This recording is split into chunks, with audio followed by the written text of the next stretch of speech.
아멘, 아멘. 옆 사람과 인사합시다. 할렐루야, 승리했습니다. 요즘 봄꽃이 아주 장관입니다. 우리 기도원에도 목련, 개나리, 진달래, 산수유, 앞으로 더 많은 꽃이 피는데 이 꽃 구경하느라고 많은 사람들이 이탈을 했는데 그래도 여러분은 기도원 오셨으니 복 받고 돌아가세요. 행복하시기 바랍니다. 응답받고 돌아가시기를 주의 이름으로 축원합니다. 오늘 본문 말씀을 읽고 따라합시다. 나는 하나님을 믿노라. 아멘. 이런 제목으로 함께 은혜의 말씀을 나누고 통성으로 기도하겠습니다. 나는 하나님 믿노라. 여러분 하나님 믿으십니까? 믿으면 걱정할 거 아무것도 없습니다. 우리가 근심하고 걱정하는 이유는 우리 믿음이 건강하지 못해서 그렇습니다. 믿음이 병들어 버리면은 어려운 문제가 생기면은 아주 불평이 나옵니다. 쓴소리가 나옵니다. 심지어 하나님께 맡긴다는 기본적인 이 신앙이 안 된 사람은 당황합니다. 그래서 막 이 사람 찾아가고 저 사람 찾아갑니다. 이 얼마나 안타깝게 짝이 없는 인생이겠습니까? 이런 말이 있습니다. 위기는 기회다. 따라합시다. 위기는 기회다. 존 F 케네디가 하는 말이 위기는 기회다. 살다 보면 위기가 와요. 관계의 위기, 금융의 위기, 장바구니의 위기, 건강의 위기, 기타 등등 우리에게 다양한 위기들이 예고 없이 옵니다. 특정인에게 온다고 생각하지 마세요. 살다 보면, 열심히 살다 보면 우리에게 참 별의별 위기가 많이 옵니다. 문제는 그 위기 속에서 우리가 당황하거나 낙심해서는 안 됩니다. 오늘 존 F 케네디가 하는 말이 위기는 기회다. 반전의 기회, 역전의 기회, 올라가는 기회, 내 인생을 더 축복되게 하는 기회라고 여기는 사람이 극소수입니다. 대부분 다 그 위기에 다 무너지고 자멸하고 그냥 포기하는 경우가 많습니다. 참 안타깝게 짝이 없습니다. 영국의 윈스턴 처칠이 이런 말했습니다. 낙천주의자는 위기 속에서 기회를 본다. 그러나 비관주의자는 기회 속에서 위기를 본다. 같은 말이지만 전혀 다른 말입니다.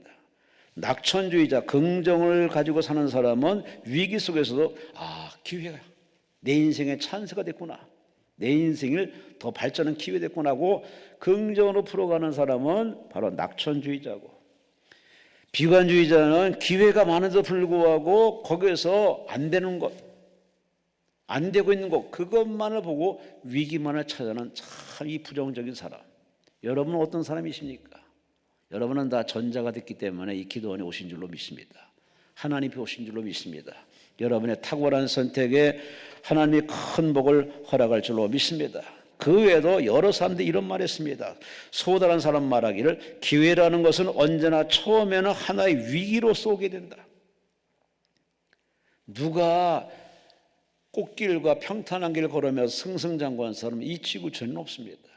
다 인생은 고난의 연속입니다. 하나가 끝나면 또 다른 하나가 옵니다. 참 이거 아마 죽는 날까지 우리에게는 계속 위기가 찾아옵니다. 문제는 그 위기를 이제 대하는 태도가 달라집니다. 모를 때는 당황합니다. 그러나 체험을 통해서 쓴맛도 보고 단맛도 본 사람은 당황하지는 않습니다. 이제는 어떻게 대처할 방법을 알기 때문에 오히려 당당히 맞섭니다. 그래서 위기 속에서 기회를 찾아가지고 자기 인생을 역전시킨 사람이 있죠. 여러분은 그런 사람 되시기를 주의 이름으로 축원합니다.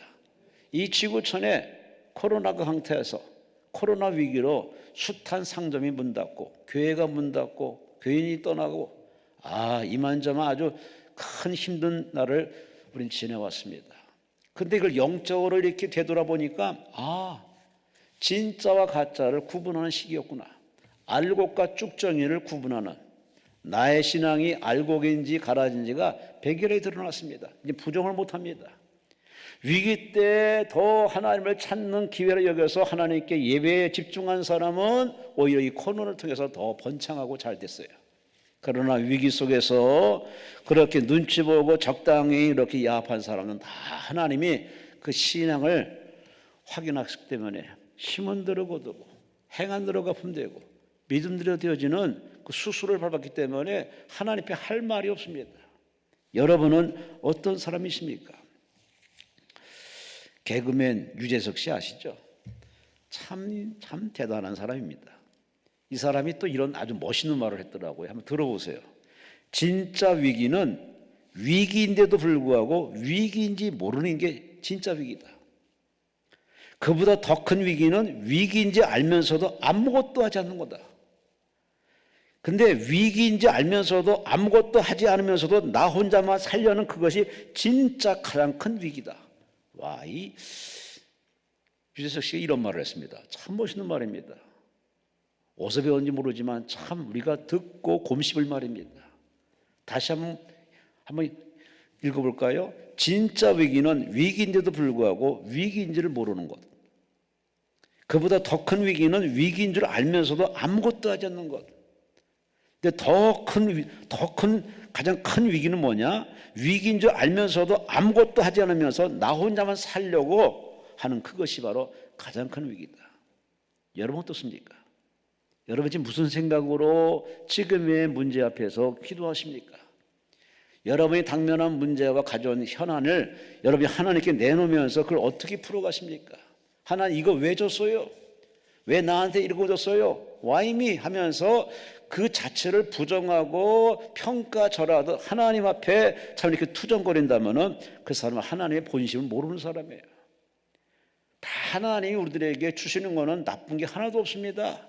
철들으라고, 정신 차리라고, 새 사람 되라고, 더 큰 복 받으라고, 마음을 더 넓게 하는 통 큰 사람 되라고 하나님이 다루시는 간섭이기 때문에 우리는 하나님이 내게 뭘 주시든 고맙습니다, 감사합니다.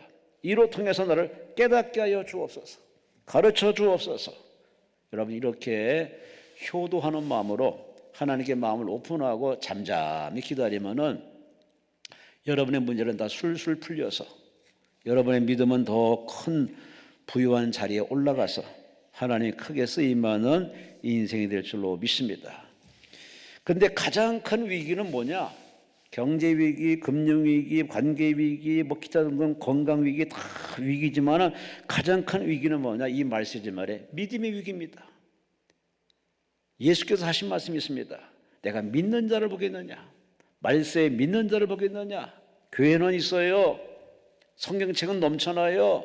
저마다 다 간증의 체험이 있어요. 그런데 믿음의 위기요. 그분을 예전에 믿었어. 그때는 열렬히 믿었어. 그때는 아주 철회하며 금식하며 성경을 다독하면서 그렇게 아주 불같이 믿었는데 지금은 다 식어져 가지고 예배에 감동도 없고 기도에 근력도 없고 찬송에 마음이 담겨 있지 않는 그냥 종교인의 모습으로 탈락한 종교인의 수준으로 이렇게 타락한 자신을 보면서 이게 자신의 늘어진 것도 문제지만 가장 큰 문제는 뭐냐? 우리 믿음이 병들었다는 겁니다. 믿음의 위기. 여러분 이런 믿음의 위기를 그냥 놔두고 방치하면 회복불능됩니다. 하나님과는 점점 벌어질 수밖에 없어요. 그러니 우리는 얼른 하나님 앞에 나 사이에 막힌 담이 있으면 헐어내시고 꼬인 것은 풀어내시고 더러운 짓 있으면 씻어내시고 오해는 푸시고 하나님과 소통하시는 은혜의 시간 되시기를 주의 이름으로 축원합니다. 예전에는 안 그랬잖아요. 예전에 하나님만 봐도 감사합니다, 고맙습니다, 눈물이 쪼르르 흘렸던 것이 우리의 순수한 믿음이었어요.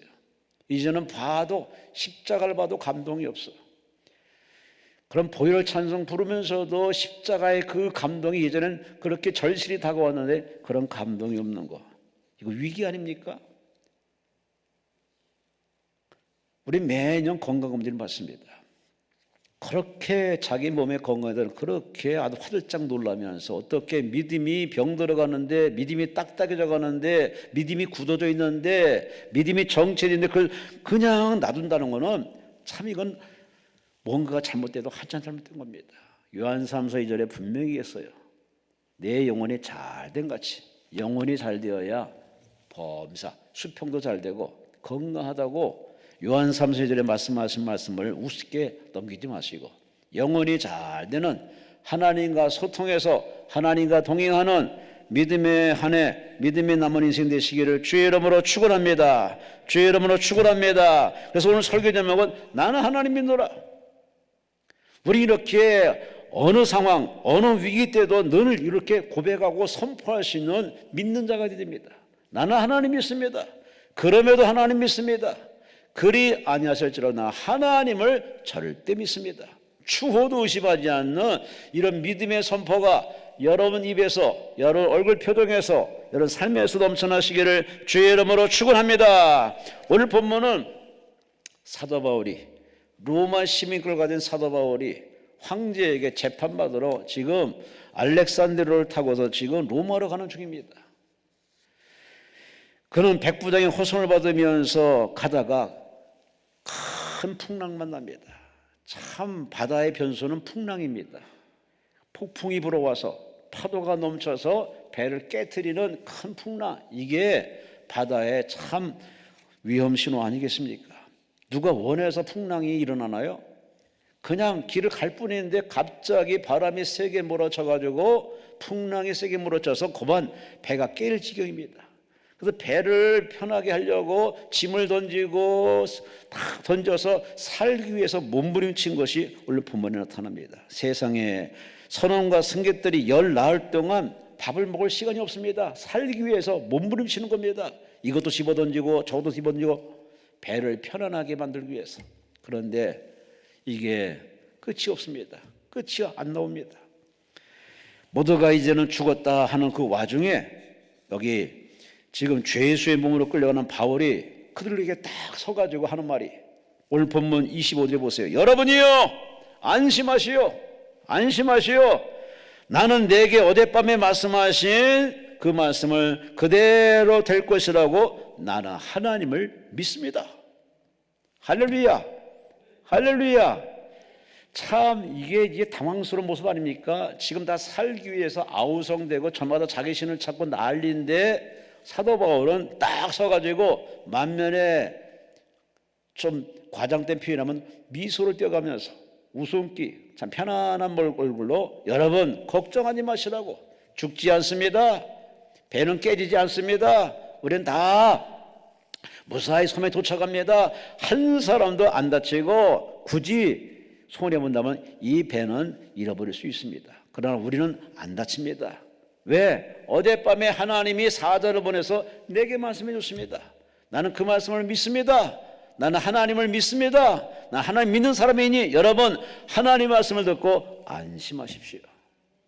여러분 우리 예수 믿는 사람이 이런 모습으로 살아야 되지 않겠습니까? 교회에서, 공동체 안에서, 지역사회에서, 직장에서 예수 믿는 사람이 이러한 뭔가 이렇게 자리매김식에 영향력 있는 그런 말을 구사해야 되는데 예수 믿는 사람이 요즘은 영향력이 없어요. 도움이 안 돼.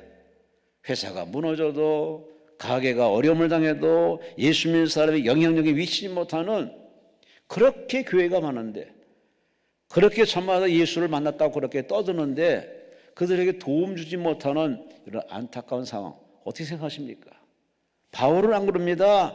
그는 하나님을 증거합니다. 자기 믿는 하나님을 증거합니다. 오늘 본문에 나는 믿노라만 했는데 나는 믿노라 하는 이 말을 원어로 풀어가면 나는 하나님을 신뢰합니다. 풍랑 속에서도, 이 배가 어려움 속에서 나는 하나님 믿습니다. 풍랑보다 위대하시고 파도보다 위대하시고 하나님이 반드시 우리에게 무사히 육지에 도착하도록 하나님이 구원하실 겁니다. 나는 그 하나님 믿습니다. 예수 믿는 사람이 이렇게 큰 소리 칠 수 있는 그런 크리스천들이 지구상에, 아니 대한민국에 몇 명 되겠습니까? 우리 코로나 위기 속에서도 참 이렇게 믿음의 사람들이 큰 소리 치지 못하고 다 눈치 보고 그냥 이렇게 슬금슬금 이렇게 살아왔어요. 참 하나님 보시기 면구스러운 게 한두 번이 아닙니다. 예배 드리지 말아서 예배 안 드리고, 모이지 말아서 안 모이고, 완전히 성경적으로 살아가는 그 초대교회 모습과는 정반대 모습 살아갑니다. 근데 오늘 본문의 바울은 그렇지 않습니다. 남들은 다 낙심하고 참으로 절망에 빠질 때 그는 용기 백배에서 하나님이 계십니다. 하나님이 지켜주십니다. 하나님 보호하십니다. 나는 그 하나님 믿습니다. 그러니 하나님이 여러분을 반드시 구원할 것입니다. 여러분도 이제 기도원에서 은혜 받고 돌아가서 가정에 돌아가서 교회에 돌아가서 대한민국 곳곳에 돌아가서 하나님 믿는 믿음의 사람답게 믿음의 말 하시 바랍니다. 믿음으로 격려하시 바랍니다. 믿음으로 도움 주시기 바랍니다. 여와 여러분 때문에 대한민국이 살고 경제가 살고 이웃이 자살을 포기하고 병자가 치료받는 그런 영향력 있는 삶을 살아가시기를 주의 이름으로 축원합니다. 주의 이름으로 축원합니다. 바울이 말합니다. 나는 하나님을 믿노라. 그렇다면 왜 사도 바울이 이렇게 큰 소리 치고 있을까요? 그 큰 소리 치는 만한 자신의 확실한 바로 간증이 있는 겁니다. 체험의 근거에서 말하는 겁니다. 이런 체험이 오는 사람은 헛소리만 하죠. 중언부언합니다. 그러나 주님 만난 체험, 응답받은 체험, 기도응답받은 체험, 믿음으로 살았더니 역사를 바로 일으킨 바로 하나님을 체험한 그 체험이 있는 사람은 바로 그 체험의 근거에서 입으로 시인하죠. 너희는 무슨 말 하든지 간에 하나님 말하는 것처럼 말하라. 우리 인간의 말하는 그냥 지극히 인본주의 말을 하는 사람이 되어서는 안 됩니다. 믿음의 사람은 믿음의 말할 수 있는 그런 언어 연사를 받았기 때문에 상황은 나쁘더라도 하나님이 함께 하심으로 잘 될 줄로 믿습니다. 몸은 아프지만 하나님이 이제 낫게 하셔서 회복될 줄로 믿습니다. 자녀의 학교에 여러 가지 어려움이 있을 때 그 어려움을 보면서 여러분 이렇게 말할 수 있어야 됩니다. 얘야 너는 끝이 아니라 이제 시작이다. 하나님이 너와 함께하면 너는 반드시 성공한다. 승리한다. 복이 있을 것이다. 라고 부모는 말할 수 있는 믿음의 삶이 됩니다. 하나님 이런 사람을 찾고 있습니다.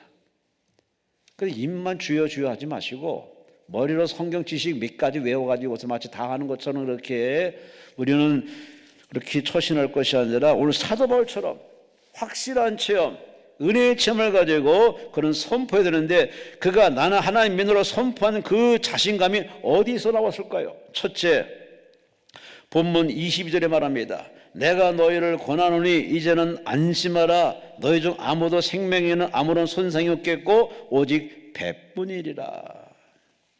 하나님께서는 믿는 자와 함께 하시는데 사도 바울은 그냥 여느 사람처럼 그렇게 믿음이 들쑥날쑥한 사람이 아니라 그런 다메섹 도상에서 빛으로 오신 예수를 만난 이후로 그럼 완전히 예수님께 인생을 완전히 다 던졌습니다. 이제 사나 죽거나 이제 주를 위해 사는 것이 그의 존재 이유고 사는 목적으로 그렇게 하나님께 자기 인생을 다 던져서 예수 믿는 믿음으로 살아왔기 때문에 그는 이 유라굴라 풀랑 속에서도 절대 당황하지 않습니다. 심지어 어젯밤에 주의 사자가 찾아와서 계시를 해줬기 때문에 그는 하나님 믿는 믿음의 사람이기 때문에 그 믿음의 근거에서 나는 하나님 믿습니다. 여러분, 믿음은 지식이 아닙니다. 믿음은 아는 게 아닙니다. 믿음은 체험입니다. 주님 만난 체험, 치료받은 체험, 응답받는 체험이 여러분에게 얼마나 있으십니까? 과거의 왕년에 옛날에 있어도 지금의 체험이 없는 사람은 흔들릴 수밖에 없어요. 오늘 바울은 한가지 믿음이 일관성이 있습니다. 몸이 아프든 건강하든 자유의 몸이든 핍박받아서 교도소에 그렇게 가두어 있었던 그는 절대 마음의 평정을 뺏기지 않습니다. 아니 믿음이 조금도 흔들리지 않습니다. 다 이유가 있어 나를 하나님 이곳에 넣어줬으니 이곳에서 간수를 전도하고 죄수를 전도한다는 그런 비전을 가지고서 믿음으로 적응했기 때문에 바울은 옥에 갇혀서도 찬송하고 기뻐하고 기도하며 찬송하고 참 신앙의 본이 되는 사람입니다. 여러분은 어떤 사람이십니까? 몇 년 믿으셨습니까? 연수가 중요합니까? 직분이 중요합니까? 우리는 연수와 직분에 너무 우리는 매여 있습니다. 연수는 자동으로 생기는 거고 또 직분은 열심히 충성하면 주어지는 것인데 문제는 믿음에 근거하지 못하는 믿음에 뿌리 두지 않으면요 그 은사가 자랑거리가 되고 그 직분이 오히려 교만이 됩니다. 그래서 교회에 늘 다툼이 있고 분쟁이 있는 것은 바로 믿음이 온전치 못해 그렇습니다. 오늘의 이 바울이 말하면 이제는 안심하라 했는데, 이 안심하라는 말은 헬라어로 유드메인, 이 말은 담대하다, 담대하다 그 말입니다. 하나님이 있기 때문에 담대하라. 그러니 하나님이 함께 하시니 우리는 절대 죽지 않느니 여러분 편안하시오, 걱정하지 마시오, 염려하지 마시오. 하나님 믿는 믿음이 있기 때문에 이런 소리 하는 겁니다. 여러분도 그런 믿음이 이렇게 커지시기를 주의 이름으로 축원합니다. 작은 믿음 가지고는요 작은 인생 살 수밖에 없어요. 그러나 하나님은 믿는 자와 일하시는데 믿음이 큰 자와 일하시기 때문에 그 작은 믿음을 큰 믿음으로 키우기 위해서 이 고난통에 이 광야길을 걷게 하십니다. 믿음은 저절로 생기는 아닙니다. 믿음은 들으면서 나고 들으면 글쎄 말씀에 난다라고 말씀했는데, 그 말씀이 들리는 때가 언제입니까? 등 따스고 배부를 때가 아니에요. 배고플 때, 공공할 때, 아플 때, 힘들 때, 억울할 때, 그때 하나님 말씀이 내 마음속에 울림으로 나옵니다. 여러분, 이렇게 하나님 말씀을 듣다 보면 자연히 믿음이 커질 수밖에 없는 겁니다. 그래서 우리는 이래도 좋고 저래도 좋을 수밖에 없는 게, 풍요 속에는 감사할 것이고 곤고한 속에는 하나님을 생각하다 보면 은혜가 더 많이 임하기 때문에 예수 안에서는 나쁜 게 하나도 없습니다. 그래서 오늘 바울은 그런 차원의 이런 성숙한 믿음을 가지고 나는 하나님 믿습니다, 하나님 믿는 믿음으로 그는 말하는 겁니다. 예수 믿는 사람은 이런 믿음을 가지고 말할 수 있는 그런 여러분 되어야 할 줄로 믿습니다. 여기 진짜 믿음의 사람 한 사람 소개해 봅니다. 스코필드, 이 사람은 캐나다 사람입니다. 그런데 3.1운동의 34번째 민족 대표로 불리우는 선교사입니다. 선교사로 이 나라에 왔어요. 그는 1919년 2월 5일 저녁에 세브란스 학교에 이갑성이라는 사람이 찾아와서 부탁합니다. 여기 독립선언문 사본이 있는데 영어로 번역해서 미국 백악관으로 좀 보내주세요. 그리고 평화 시위를 할 터이니 사진을 좀 찍어달라고 그 부탁을 받고서 이분은 1919년 3월 1일 날 한 손엔 사진기, 한 손엔 지팡이를 잡고서 파고다공원에 갑니다. 시간이 되자 사람들은 품속에 태극기를 꺼내들고 대한민국 만세, 대한민국 만세, 여기저기서 다 태극기 들고서 만세를 불렀습니다. 그랬더니 일제 경찰이 나타나 총칼로 막 진압을 합니다. 여기에 굴하지 않고 독립만세를 외치는 그러한 이 조선 사람들을 그는 열심히 사진을 찍습니다. 찍어가지고서 그렇게 그는 총칼에 절대 뒤지지 않고 그렇게 핍박받으면서도 대한민국 독립을 외쳤던 그 많은 걸 글과 사진을 써서 세계 언론에 퍼뜨려 버렸습니다. 3.1절 날 대부분의 사진은 바로 이 스코필드라는 박사가 바로 찍은 겁니다.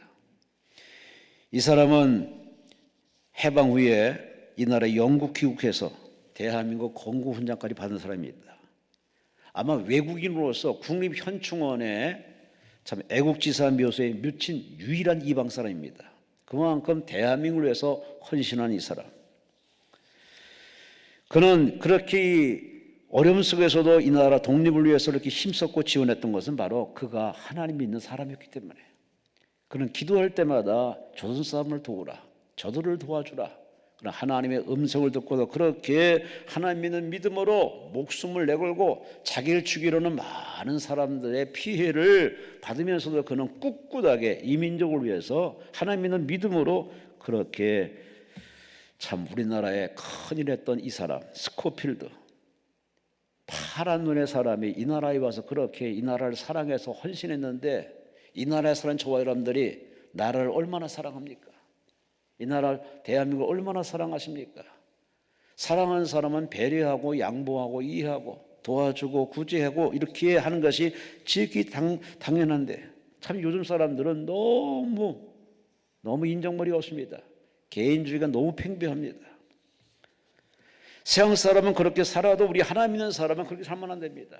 성경에 분명히 했습니다. 의인은 믿음으로 산다. 할렐루야. 따라합시다. 의인은 믿음으로 살리라. 아멘. 하나님 믿는 믿음으로 사는 사람이 믿음의 사람인데 여러분은 무슨 믿음으로 사십니까? 말씀에 근거한 믿음으로 사십니까? 아니면 여러분이 그냥 만들어낸 믿음으로 사십니까? 만들어낸 믿음은요, 얼마 보면 다 바닥이 나요.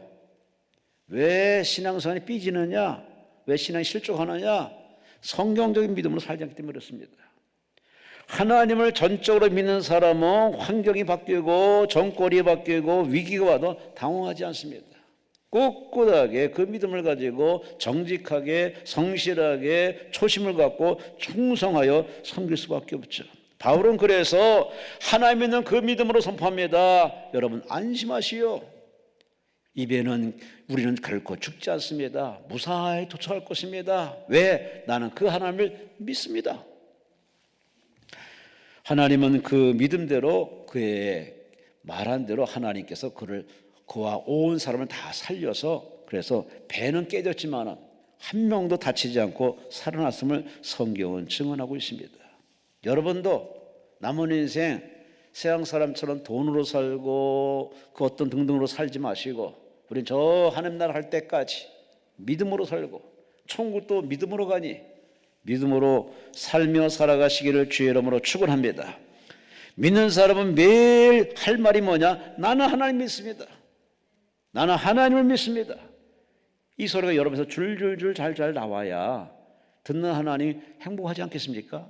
두 번째, 24절에 보니 바울아 두려워하지 말라. 네가 가이사 앞에 서야 하겠고 또 하나님께서 너와 함께 항해하는 자를 다 내게 주셨다 하였으니, 지금 바울은 지금 로마로 가는 게 그냥 가는 게 아닙니다. 비록 죄수의 몸이지만 재판받으러 가지만은 그에게는 그것이 보이는 현상이 전부가 아닙니다. 하나님이 그에게 뭘 줬느냐? 사명을 줬습니다.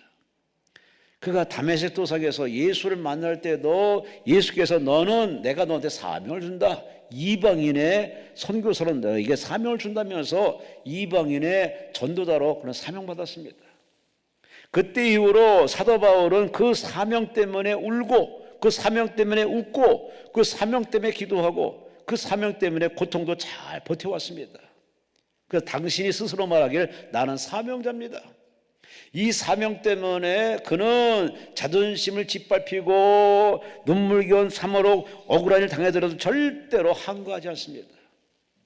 나의 모든 사정은 하나님이 하신다는 마음을 가지고 하나님께 맡기고 핍박자를 용서하고 돌로 치는 사람을 용서하고, 그럼에도 용서는 예수 정신으로 살았던 이 사람, 그의 마음속에 사명이 있습니다. 예수님 보세요. 예수님이 이 땅에 오실 때는 그냥 온 게 아닙니다. 여러분을 건지기 위해서 오셨는데 그 건짐의 마지막 하이라이트가 뭐냐? 십자가에서 죽는 겁니다. 십자가에 올라가서 물과 피를 다 쏟으시고 마지막 하신 말씀이 뭡니까? 다 이루었도다. 다 이루었도다. 죄의 문제, 가난의 문제, 질병의 문제, 죽음의 문제까지 십자가에서 다 속하서 해결하신 예수께서 운명하시자마자 이제는 구원의 문이 쫙 열리면서 우리같이 이방인들이 다 예수 믿어 하나님의 자녀가 되었으니 예수님께서 이 땅에 사명을 가지고 오셨고 사명 위에서 예수님은 참으시고 견디시고 기도하시고 십자가에서 죽기까지 그렇게 희생하셨습니다. 오늘 그 예수를 만난 이 사도 바울도 똑같이 너는 가이사 앞에, 황제 가이사 앞에가 서야 할 것이다. 황제 앞에 서서 복음을 전하는 그 사명을 이루기 위해서 너는 죽을 수가 없다는 겁니다. 그러니 이 말을 쉽게 얘기하면 사명자는 절대 안 죽습니다. 아멘도 안 하시네. 루터가 종교개혁을 단행할 때 참 얼마나 힘들었겠습니까? 그런데 그는 이런 믿음이 있습니다. 하나님은 당신의 일을 끝내기 전에 절대로 나를 데려가지 않습니다. 자신이 죽을 수 없다는 겁니다. 너희들이 아무리 나를 핍박하고 나를 죽이려 하더라도 나는 아직 사명이 끝나지 않았으니 나는 이 사명을 다 하면은 나는 갈 것이다. 이런 사명의 믿음 때문에 그렇게 그 교황청과 맞짱 써서 참 대단하게 승부를 띄웠던 이 사람.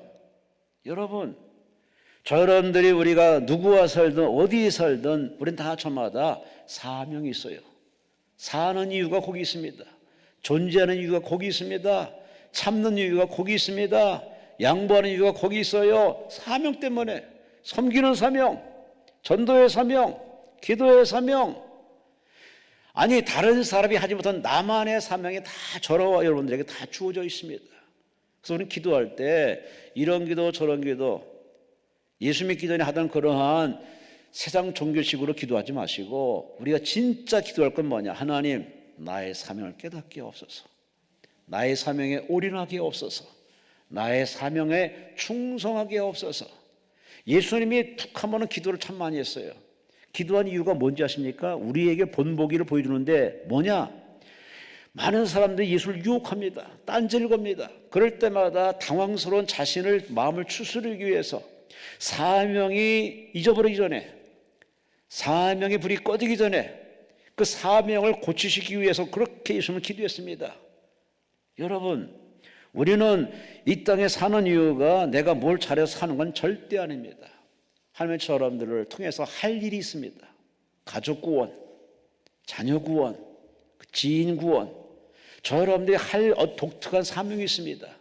그 사명이 다 퍼즐처럼 다 이렇게 다르지만 그러나 크게 봐서는 다 하나님의 나라를 이루는 일이기 때문에 그 하나님 나라를 위해서 주여 나를 써 주시옵소서 라고 우리는 기도하는 것이 사명자의 옳은 기도입니다.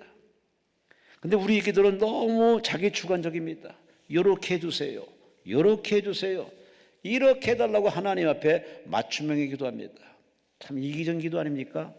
그만큼 은혜 받고 그만큼 체험했으면 이제는 자신을 내려놓고 주여 말씀하옵소서, 저를 통해서 원하시는 게 뭡니까?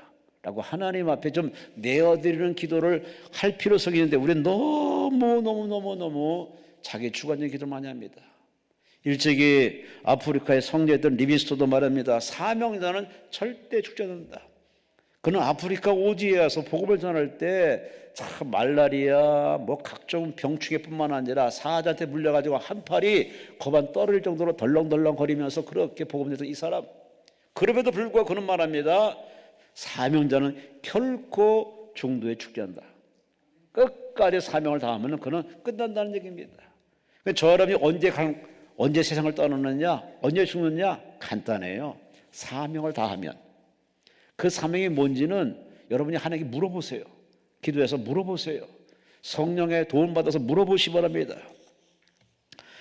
지미 카터 대통령, 참 이 사람은 대통령 될 때도 그렇지만 대통령 되고 나서도 참 존경받는 사람입니다. 98세로 살다 참 가신 것 같은데, 그는 대통령 되기 전에도 주일학교 교회 교사로 참 열심히 했던 사람이에요. 대통령 되고 나서도 그렇게 그는 주일 되면 교회 가서 교회학교 교사로 섬겼던 참 대단한 진짜 선생. 대통령 임기는 4년이다. 하지만 교회학교 교사는 하나님 안에서 얻은 평생의 사명이라는 믿음을 가지고 교회학교 교사에 헌신했던 이 사람입니다. 여러분, 우리는 1년의 사명이 있고 4년의 사명이 있고 10년의 사명이 있고 평생 사명이 있습니다. 여러분은 이 평생 사명에 올인하시기 바랍니다. 바로 지미 카터는 그렇게 98세까지 이 평생의 사명에 헌신했기 때문에 많은 사람들이 그를 존중하고, 그는 말년에 암투병하면서도 그렇게 예배드리며 그 섬기는 모습을 사람들이 보고 싶어서 그 교회에 구름대같이 몰려들었습니다.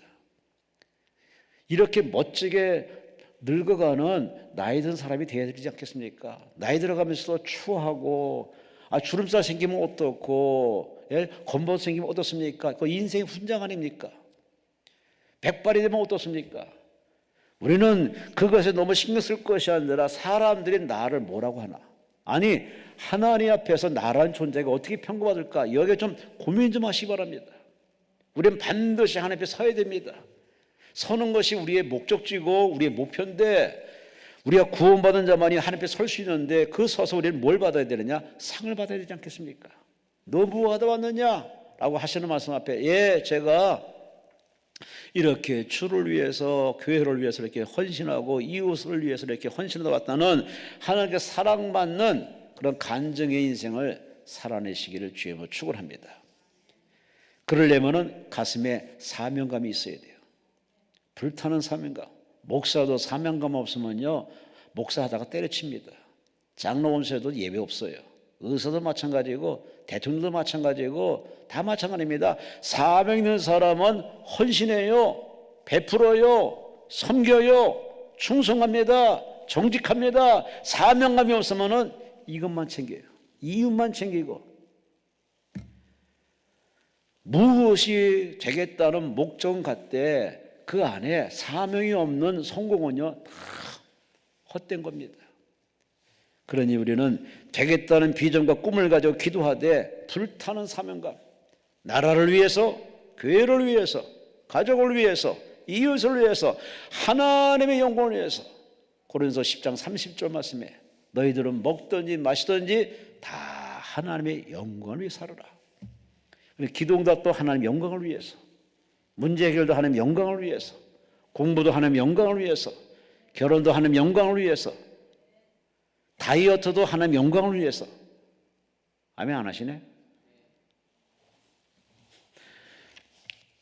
하나님의 영광에 살다 가는 진짜 사명자 그렇게 살아가시기를 주의 이름으로 축원합니다.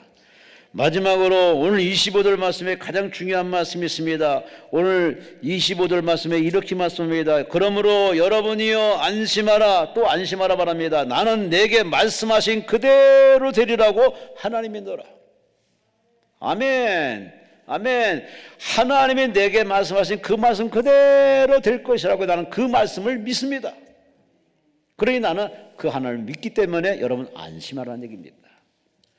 지금 하나님 말씀이 여러분에게 종이 입술을 통해 여러분에게 전달되고 있습니다. 이 전달되는 말씀은 로고스 말씀입니다. 우리 모두가 듣는 말씀이에요. 이게 잘 듣는 사람이 있고 건성을 듣는 사람이 있고 딴 생각하는 사람이 있어요. 또 두 번째 말씀이 있습니다. 바로 레이마의 말씀입니다. 그건 여러분에게 전체에 주는 게 아닙니다. 개개인에게 줍니다. 개개인에게. 말씀에 부딪힘이 있습니다. 말씀에 울림이 있습니다. 벼락같이 여러분의 마음을 정타하는 말씀이 있습니다. 그 말씀은 여러분만이 들어야 되고 나만이 듣는 말씀입니다. 이 말씀을 들을 때는 그 말씀을 우리가 하라는 얘기죠. 그 말씀을 살라는 하나님의 명령이죠. 그런데 오늘 바울은 하나님의 자기에게 주신 그 말씀을 명령처럼 받아들인 겁니다. 너는 죽지 않는다. 너는 산다. 너는 황제 가이사 앞에 간다. 하나님이 내게 말씀하신 그 말씀을 그대로 믿는 믿음으로 그런 얘기하는 겁니다. 여러분 예배 시간에 주시는 그 말씀을 그대로 믿으면 얼마나 해피하겠습니까? 내 마음속에 울리는 그 말씀대로 살고 살아내면 얼마나 신앙생활이 신바람 나겠습니까? 문제는 하나님 말씀대로 안 살아요. 운전자는요 고집대로 운전하면요 딱지가 어마무시하게 생깁니다. 요즘은 우회전하든지 좌회전하든지 횡단보도는 무조건 서야 되고 그때 발표되는 법규에 따라서 운전자는 잘 지켜야 됩니다. 학교 앞에서는 30km 20km까지 내려간다는데 모르겠습니다. 자, 이렇게 속도를 지켜야만 딱지가 안 나오고 여러 사람이 안전운행할 수 있습니다. 운전자는 운전법규를 지켜야 되고 항공사는 바로 하늘의 법규를 지켜야 됩니다. 하늘에 다 길이 있습니다. 모든 게 길이 있고 룰이 있고 규칙이 있는데 하나님 나라에도 법규가 있습니다. 율례가 있습니다. 바로 이것이 하나님의 말씀입니다. 그러니 우리는 하나님의 말씀이 바로 영의 양식이고 생명의 생명줄이기 때문에 말씀을 먹어야 돼요. 하루 밥은 먹어도 배고파가지고서 배에서 꼬록 소리 나는 판이네. 하나님 말씀을 안 먹고도 산다? 그건 가짜지. 그건 짝퉁이든지. 뭐가 문제도 아주 심각한 겁니다. 요한계시록 1장에 분명히 사도 요한이 말합니다. 이 말씀을 읽는 사람, 이 말씀을 듣는 사람, 이 말씀을 지키는 자는 복이 있느니라. 누가 복이 있을까요? 말씀을 듣는 사람. 귀인 자는 들으라. 들을 낀 자는 복이 있느니라. 근데 우리가 다 아는 얘기지만 듣고 싶은 것만 듣는 것이 나이 든 사람의 전형적인 모습입니다. 아니 나이 든 사람이 아니지. 모든 사람들이 듣고 싶은 것만 듣습니다. 나한테 가장 듣기 좋은 소리만 들으려고 그쪽으로만 열어놓습니다. 사회생활은 그렇게 할지 몰라도 하나님 앞에 와서 그렇게 하면 안 돼요. 내가 좋아하는 말씀은 빨간 줄 노란 줄 다치면서 부담되는 말씀은 그냥 건너뛰는다, 이런 편식하는 사람의 신앙이 과연 건강하겠냐 그 말이에요. 하나님이 내게 어떤 말씀이든 다 피가 되고 살이 되고 약이 되기 때문에 그 말씀을 아멘 아멘 받아들이면 다 하나님께로 영광 되는 거 아니겠습니까? 월요일 날 엄규호 목사님, 성령 사랑기 엄규호 목사님 오셔서 11시에 설교하시는데 11시 때인가 3시 때 그런 말씀하시더라고요. 조용히 목사님에 대해서 얘기하시더라고. 조용히 목사님이 참 순복음의 대표적인 목사님이시고 참 여의도에 수십만 교회를 세운 세계 최대의 교회를 만드신 그 조영규 목사님이 참 이 치유 연사가 강합니다.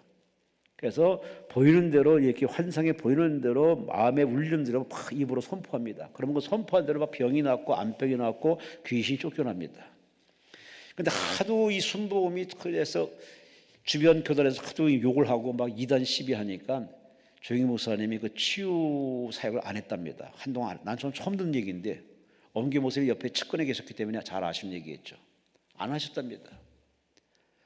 그때부터 교회가 위기 아닌 위기가 왔다는 그러한 지나가는 말을 통해서, 그래서 이 목사님이 조 목사님한테 아니 왜 자꾸 눈치를 보시냐고, 하나님 주시는 은사인데 쓰셔야죠, 그렇게 말씀을 드렸다나.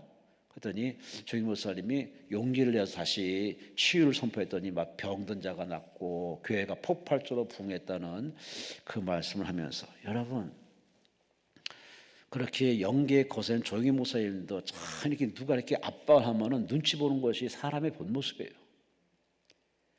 근데 십자가, 우리가 신앙 길은 십자가 지는 길이기 때문에 십자가 지를 때는 그야말로 담대함이 필요합니다. 욕할지라도 비난할지라도 내가 사람 말을 듣지 말고 하나님 말씀을 듣고, 사람 말을 따르지 말고 하나님 말씀을 따르는 용기 있는 행동하면 하나님께서 얼마나 기뻐하고 역사를 많이 일으켜 주겠습니까? 예수 믿는 사람은 거룩한 용기가 필요합니다. 하나님 믿고 하나님 백 믿고 하나님 말하라면 말하고 순종하라면 순종하시는 하나님 앞에 인정만 여러분 되시기를 주의 이름으로 축원합니다. 설교하는 목사로서 설교보다 더 중요한 것이 굳이 뭐냐고 물으시면은 설교처럼 사는 겁니다.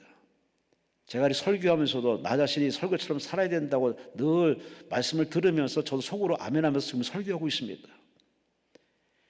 설교하는 것은 참 어찌 보면 쉽다고 할 수 있습니다. 그러나 설교한 대로 사는 건 정말 어려운 현실의 문제입니다.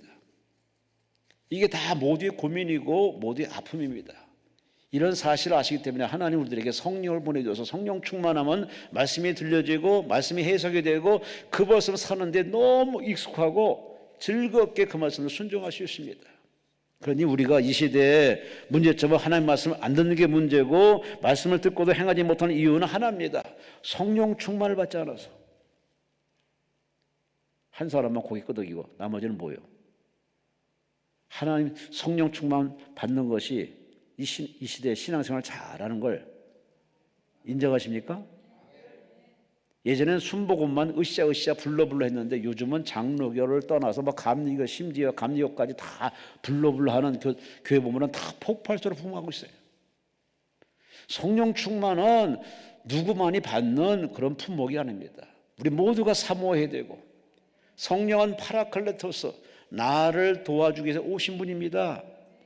나의 신앙 여정, 인생 여정, 뭘 잘 도와서 천국까지 무사히 도착하도록 돕는 분이 누구냐? 성령 하나님이에요. 그래서 성령 충만 받으면 우리는 교회 생활이 즐거워요.